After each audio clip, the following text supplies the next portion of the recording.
Zinc B.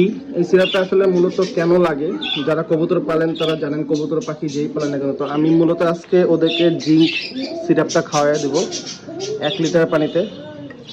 এটা কারণ হচ্ছে গিয়ে এতে বাচ্চার পালকগুলা খুব শক্ত হবে, মজবুত হবে এবং ওদেরও পুষ্টি হবে। ওদের পাখনা বা মোল্টিং চললে সেক্ষেত্রে ওদেরও ভালো হবে।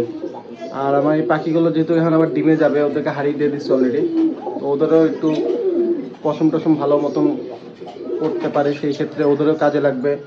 বাচ্চাগুলো যেগুলো বড় হচ্ছে এদেরও পশমের কাজে লাগবে। তো জিঙ্ক সিরাপটা মূলত সবাই জানেন যে কী কাজের। তো দেখেন পানি খাওয়ার জন্য অস্থির হয়ে গেছে, বাট আজকে তো তোমাদের পানি দিব না, তোমাদেরকে দিব ওষুধ। একটু অপেক্ষা করতেই তো হবে। ওদের এবারে একটা বাচ্চা ফুটছে, আর একটা বাচ্চা 4টা ডিম আমার নষ্ট হয়েছে এবার। 3 দিন ঈদের সময় বাড়ি গেছিলাম বাইরে আর কি ঘুরতে, এসে দেখি 3টা ডিমই বাচ্চার ভিতরে মারা গেছে।